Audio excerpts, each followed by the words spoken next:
Greetings and salutations, dear fellow flat earthlings and other strange creatures who think we live upon a spinning ball. Shit, that's right, I was going to put clothes on for this.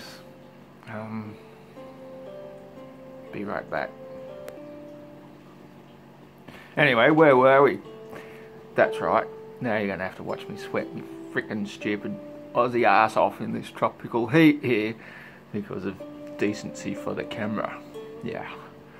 God, the fucking mo won't go very... Oh shit, sorry. Fuck. Shit. Fuck. There we go again. Shit. Fuck. Always swearing.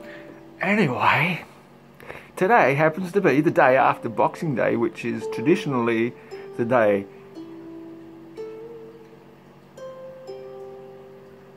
called the 27th of December.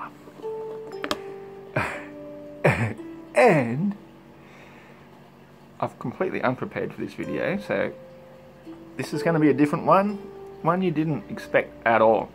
Even though I come across as a bit of a raving nutter who can't barely put two words together when he's talking, when I sit down and type, I can actually put a few words together. And this morning, back before I'd had more than one of these, I put a few words together, and what I actually intend to do is to read them along with some of the other comments involved. So it's on a group, believe it or not. You know, I don't just do flat earth stuff. This one is on a group and it's called Atheians. Atheians. I just invented a new word.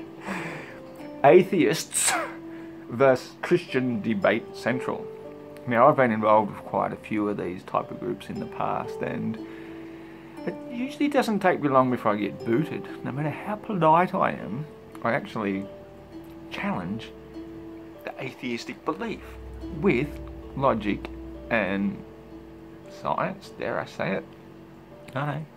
My science is a little bit above and beyond most other people's science,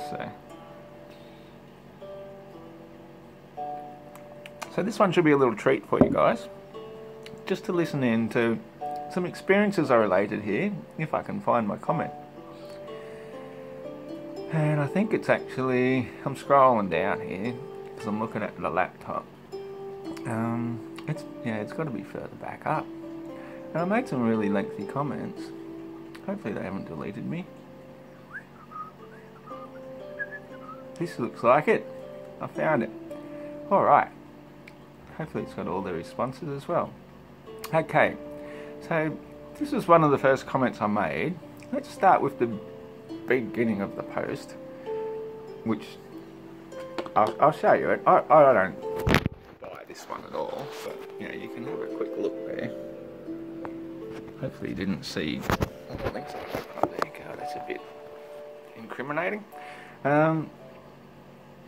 23 minutes in hell. A man named Bill Wise, who experienced the afterlife, described hell as a place of torment where demons torment you day and night. Also saw Jesus. Be wise. God loves thee. Don't be a fool, because hell is real, so is heaven. So, by the time we get through all these comments here, you'll see where I stand on this particular topic. Now, I'm not going to read a whole heap of shit or other ones I responded to. I'm just going to go straight to my first response, because I did respond to quite a few of it on here, and you can find the group and have a look for yourself if you wish. I says, so, because this is in response in a way to some of these other people saying, you know, you need proof.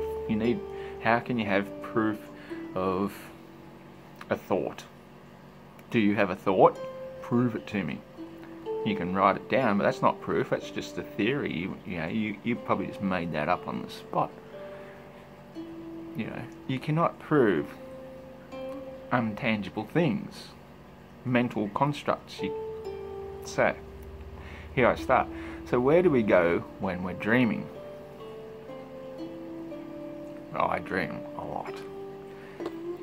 I have very realistic dreams all the time. Feel entirely real. Entire. I don't know if I need an entire reel. But when you're having a dream, and you're in it, and you're not aware that you're dreaming, it feels very real.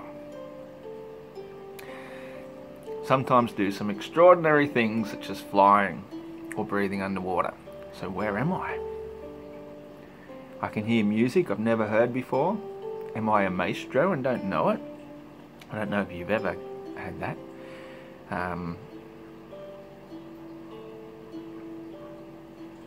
Phenomenon happen to you where you can just be laying in bed in the dead quiet, and inside your head you are making the most fantastic music imaginable, like you're sitting at some fantastic machine and it does exactly what you think you want it to do, and you make the most beautiful, fantastic, awesome music. Well, where does that come from in your subconscious? Is that me being a maestro? Is it my subconscious picking up on something it may have heard before? But this is original music. So when you're dreaming stuff that's original, completely 100% original, that you've never seen before, where is that coming from? From within. So everything is within. Why sometimes would my subconscious create scary scenarios and chase me around for hours? We've all had those dreams of being chased. Why would your own subconscious be creating entities to chase you around and make you feel exhausted when you wake up? Again, you're in a real place. There's obviously multiple universes, multiple dimensions, and each one as real as any other. The key is to develop your soul to be more you, to retain your strength and character and walk unafraid into the night. According to your beliefs, so it will be. So she's a lovely person.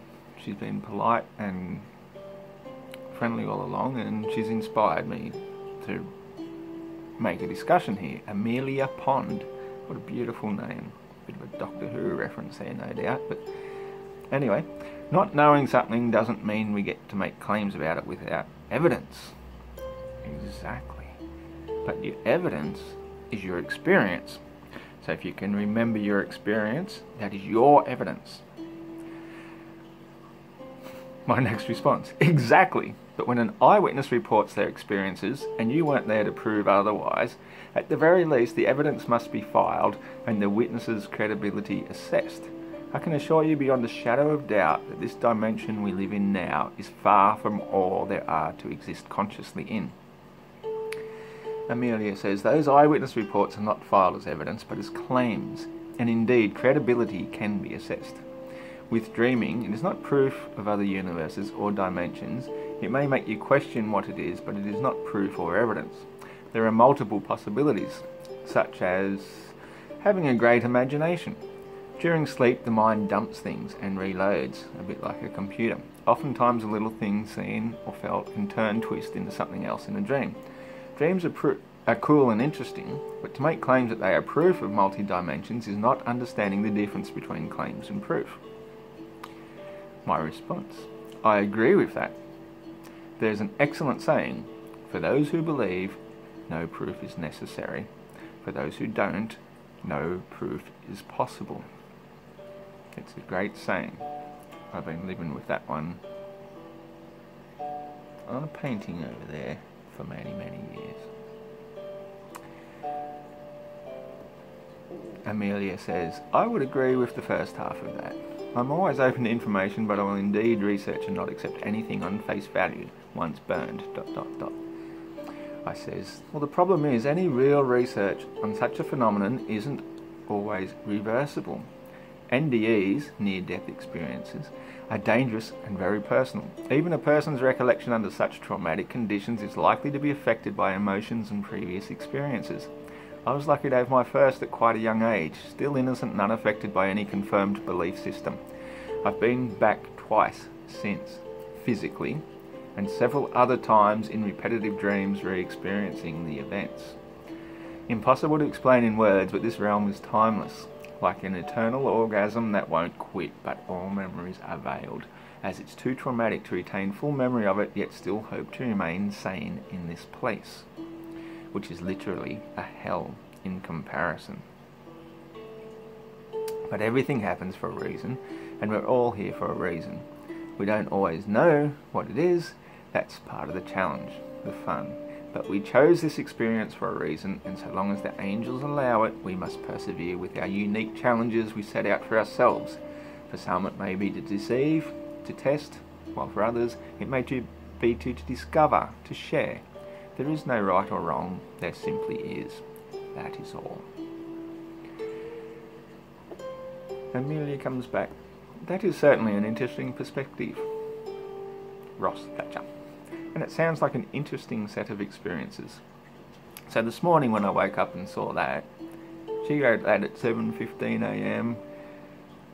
I woke up not long after and typed out this, which is a little bit lengthy. Hopefully I'm not going to run out of time before I get through it all. Amelia Pond. Yes, and time permitting, I will elaborate a bit on it. As I've mentioned, I've been able to re-remember certain experiences by dreaming about them, but I can assure you I haven't had such dreams as this for many years. Some things you just don't forget, even though at the time the memories have been blocked, which I would say is a safety net to prevent trauma. As an innocent young 11-year-old, I would return to the scene of this incident again and again, not knowing exactly what I was searching for, some sort of portal or gateway in the fabric of space and time. I would try repeating all the events of the initial incident, and even turn sideways and try and step through this sort of thing. Not knowing precisely what I was looking for, just knowing that it was the most incredible experience, amazing place, and I had to go back there again somehow. What happened one day? It was a day like any other. I would ride my bike, an oversized, for me, at the time, 10-speed racing bike, down to the train tracks where the first straight stretch appeared at the top of the steepest incline between Bathurst and Sydney. I probably went into a bit too much detail here, but I just wanted to set the scene for the story. The rest of the Blue Mountains from there on were all tunnelled through. So between Bathurst and Sydney, there's only one steep incline, that's from Bathurst to Raglan. From there on in, it's all mountains. We lived at Raglan. Anyway, as soon as I reached Raglan Station, the trains would begin to pick up speed and I would wait for them to come up and race them. The road was smooth and long, usually well graded, for near on a kilometre, before it reached the bridge and the track degraded into ruts and potholes down a bit of a decline, where I'd put on the brakes and they'd speed off towards Lithgow. Well, just that very morning, there was a warning on the news. You know, I grew up in one of these households where we listened to the news, as you do.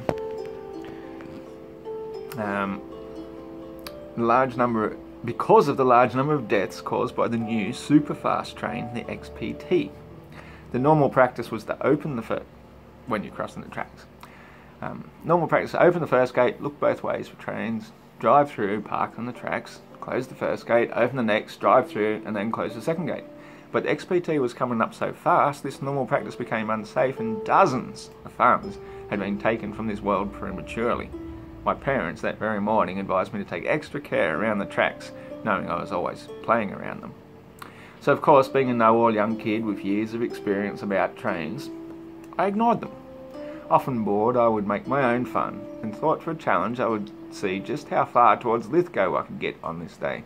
I thought I was an expert at detecting trains coming, used to do that practice of putting an ear to the track and estimating how far away the nearest one was. My excellent hearing would hear them minutes in advance anyway, and I was very comfortable around them, fearless.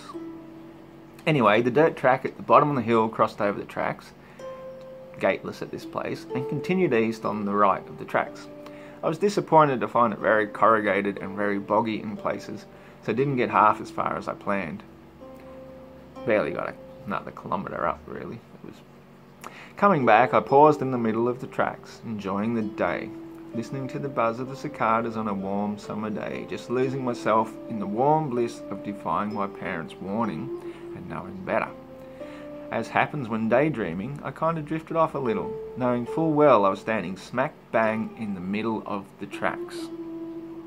There was no doubt about this in my mind whatsoever. Standing right in the middle of the tracks, bike in hand, enjoying the bliss of the summer's day, knowing full well I would hear any train approaching. I next suddenly got shocked into awareness and almost sucked backwards by the speeding XPT rushing behind me.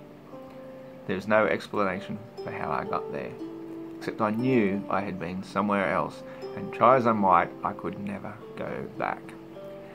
I will explain where I went shortly. So that one was posted at 8:22 AM. This one was posted at 8:40 AM. All I can say is that the split second of time I was out of body for, I was actually gone for a very, very long time. This was deliberately hidden from me, though I knew even then that I went somewhere amazing. It isn't possible to explain timelessness, but many people who practice meditation would have an inkling of what it is like.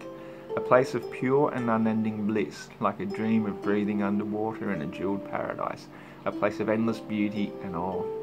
And there in front of me, a glowing bluish white entity, ageless.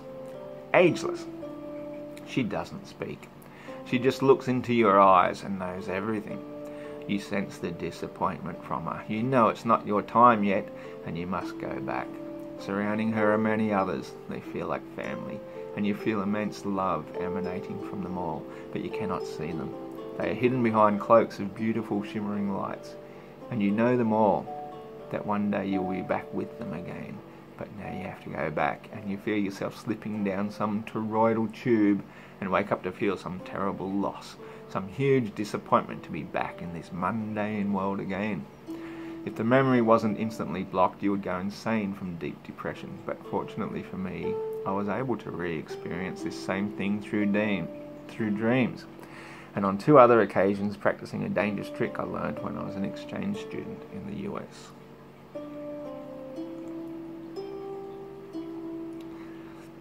Known by us kids as a poor man's drug.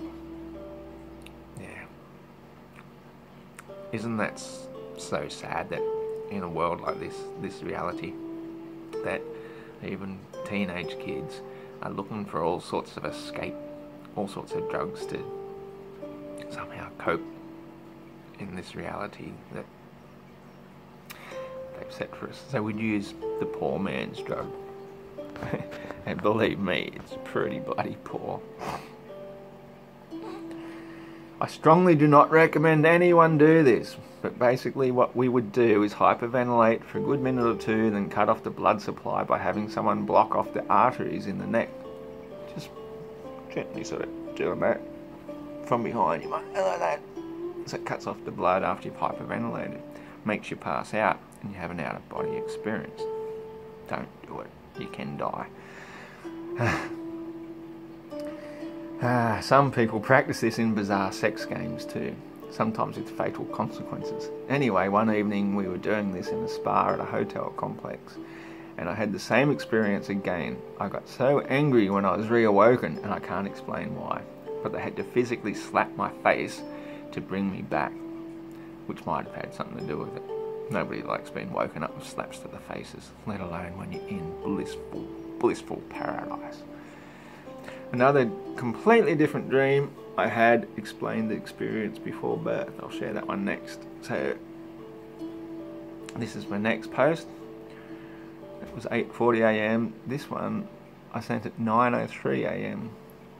Pretty good typing, eh? Just sitting there in bed this morning with my coffee. In this particular dream, I am in a place that could be described as limbo. Here, people exist, but not in a physical sense, and we sit around in what looks like waiting rooms for eons of time.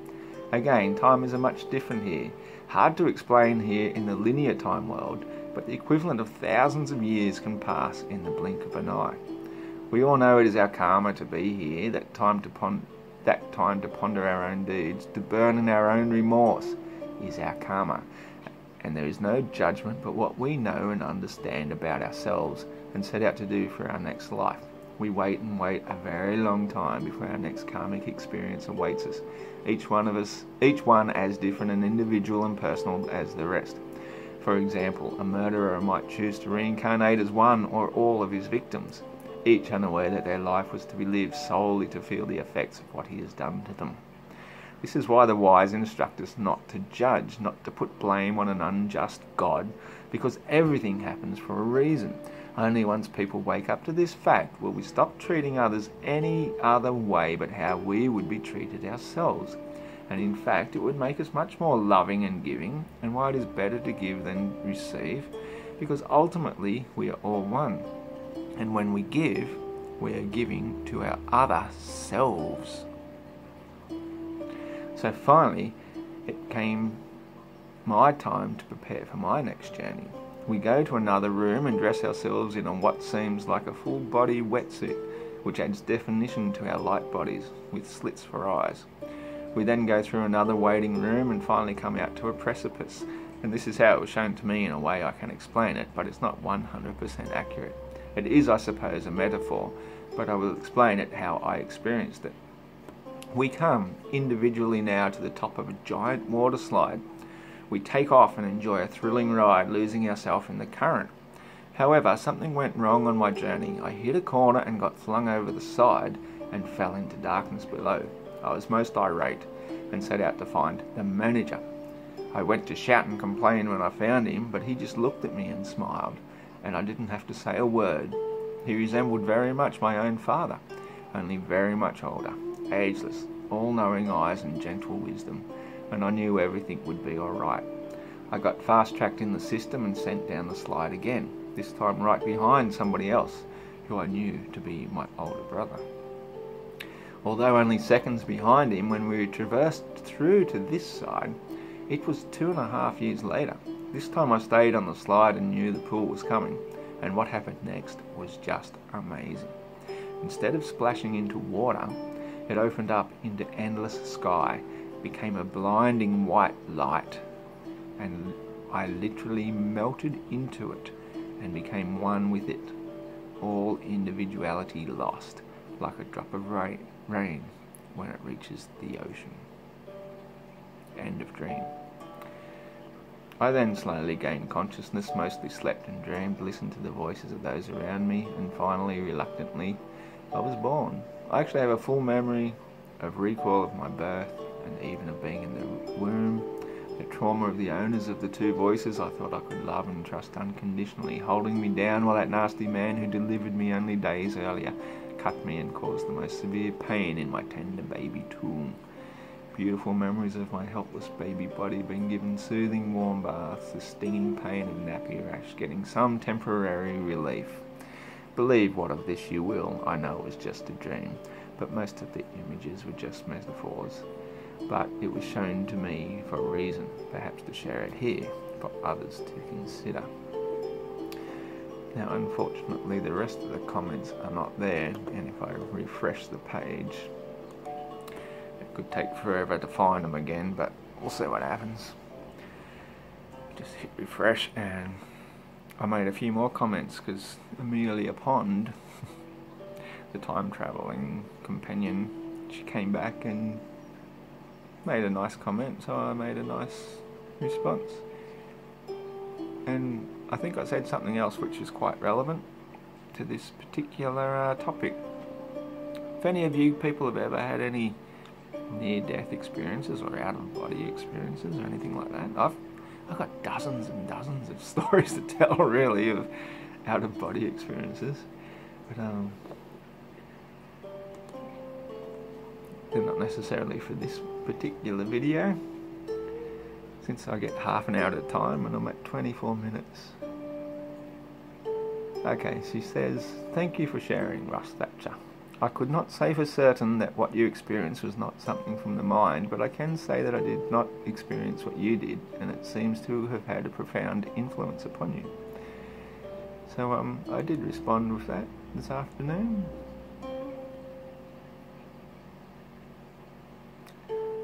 See more buttons isn't working. There it goes. You're quite welcome, Amelia Pond. Love the name, by the way, but Martha Jones was slightly more appealing to my tastes. Lol. I just said lol. Are you allowed to say lol? Like, even though it's spelt lol? Should you say LOL? Well, fuck it, I said lol. The experiences aren't something I think about much, but I certainly have given a lot of thought over the years to parallel universes, wondering if there's one that exists where a family lost an 11-year-old son way back then, and I was sent back to an alternative, identical one. Identical universe. In other words, yeah, a whole universe got recreated in place of the one I was in, simply so I could keep experiencing the life I was going to have if I wasn't stupidly standing in the middle of the train tracks with my bike in my hands and daydreaming. And it certainly helped open my mind to all kinds of possibilities. I've always been fascinated with the bizarre and alternative concepts, and though I was raised Catholic, I stopped going to church at around 15 and later explored Eastern mysticisms and Buddhism and as much as I could about everything.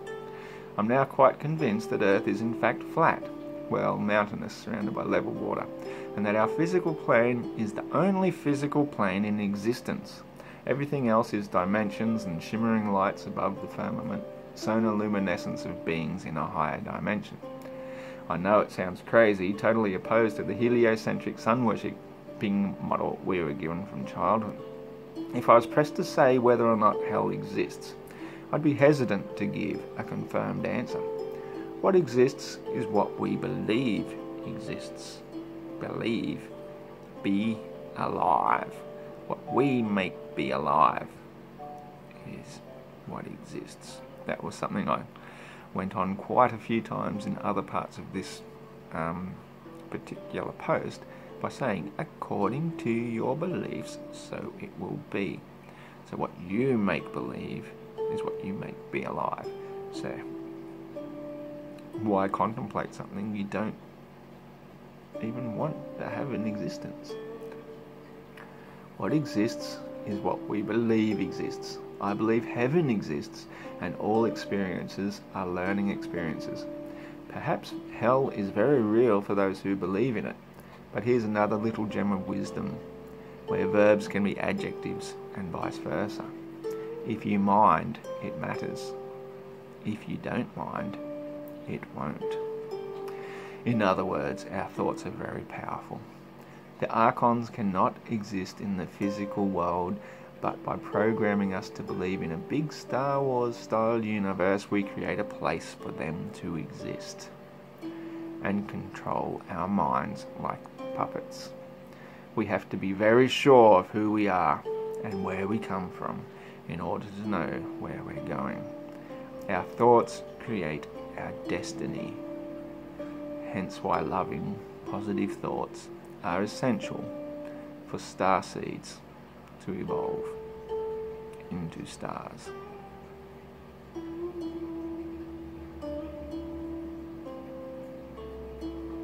You heard it here first.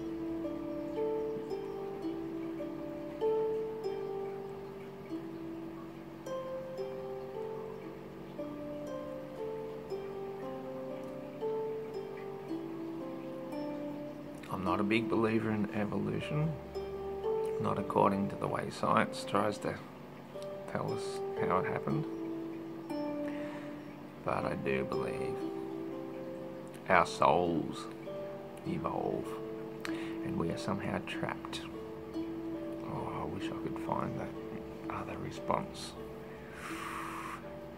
I might even pause this for a moment to get this last response in. Okay, I'll try and be quick.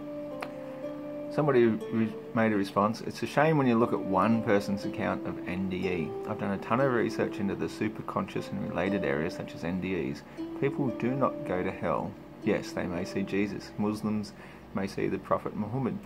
The overwhelming majority of non-believers and believers in the existence of God either see one or more guides or nobody at all.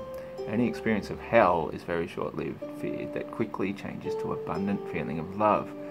And I thought that was great, so I said, exactly. The guide will often take on an appearance most comforting and least shocking to someone who has likely just undergone a very traumatic experience.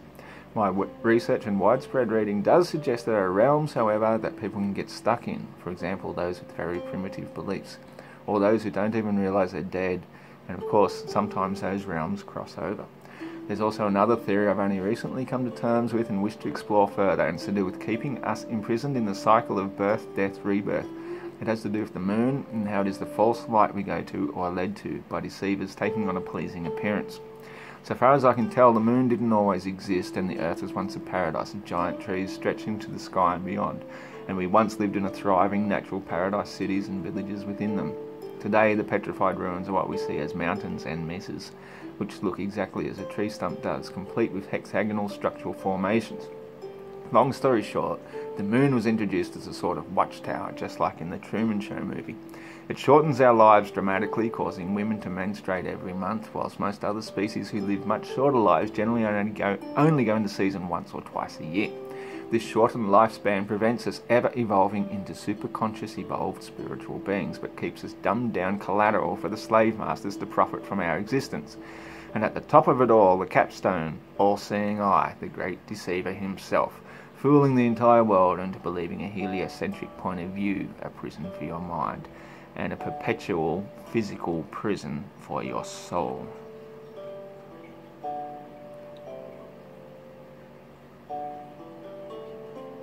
Peace and love, guys. Talk to you soon.